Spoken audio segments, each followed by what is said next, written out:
삶이 무료하면 여행을 떠나라. 외국에 가보면 집에 있는 좋은 것들을 알게 될 것입니다. 사람은 익숙해지면 긍정적인 것보다 자극적인 부정적인 것만 보입니다. 모든 것은 긍정적인 것만 있지 않습니다. 모든 것은 부정적인 것만 있지 않습니다. 익숙하지 않을 때는 좋은 점을 먼저 찾습니다. 인간은 좋은 점이 익숙해지면 본능적으로 부정적인 것을 찾습니다. 소중한 것과 더 오래 있고 싶다면 한 번씩 멀어지는 것도 중요합니다. 언제나 새로운 것을 갈구하는 것도 인생에는 필요합니다. 하지만 고마운 것을 잊어도 된다는 말은 아닙니다. 비밀과 거짓말은 비밀을 지키고 싶은 사람은 자신이 비밀을 갖고 있다는 사실을 숨겨야 합니다. 비밀이란 거짓말과 같습니다.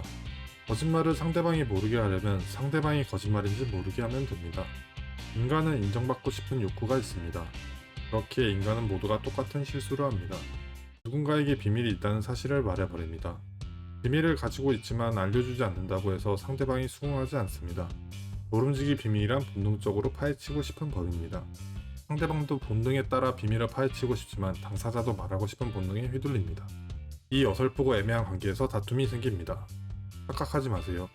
정말로 비밀을 간직하고 싶다면 당신 이외의 그 누구도 알아서는 안 됩니다. 가장 행복한 사람은 자신의 삶의 끝과 시작을 연결하는 방법을 아는 사람입니다. 삶의 시작은 감사하게도 받았습니다. 그렇게 삶의 끝도 감사히 돌려주어야 합니다. 그 어떤 말로도 대체할 수 없는 삶을 우리는 그냥 받았습니다. 그렇게 그 감사함에 대해서 세상에 보답해야 합니다.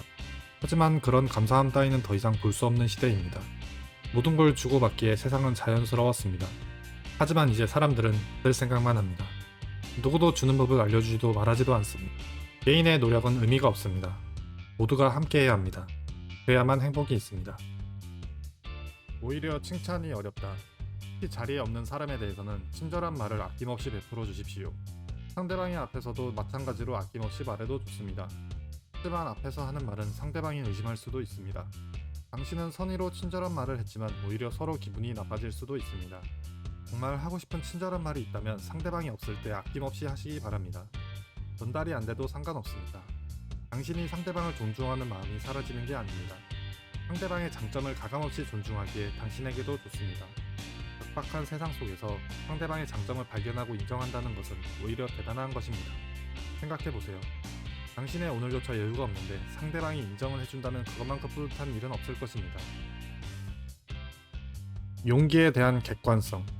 대담한 아이디어는 앞으로 나아가는 체스말과 같습니다.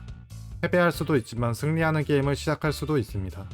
승리하는 한 수는 용기 있게 대담한 수를 먼저 선택한 자에게 돌아가는 당연한 선물입니다. 안전하게 앞서간 자들의 발자취를 쫓는 게 문제가 되진 않습니다. 하지만 승리자에게만 허락된 선물까지 욕심내기에 문제가 되는 것입니다. 그 선물은 첫 용기와 자신의 삶에 대한 책임까지 짊어진 한 도전입니다. 그 어떤 책임도 지지 않으면서 결과만 취하려 하지 마세요. 규칙이 바뀌었을 때 당신은 또 아무것도 못하는 쓸모없는 사람이 되어 무너질 것입니다. 원하는 것과 짊어진 책임의 균형을 맞추세요. 많은 것을 원하는 건 문제가 되지 않습니다. 그만큼 책임지지 않기에 문제가 되는 것입니다. 더 많은 것을 원하고 더 많은 것을 탐하세요. 그리고 책임지세요. 세상을 너무 복잡하게 보지 마세요. 언제나 답은 간단합니다.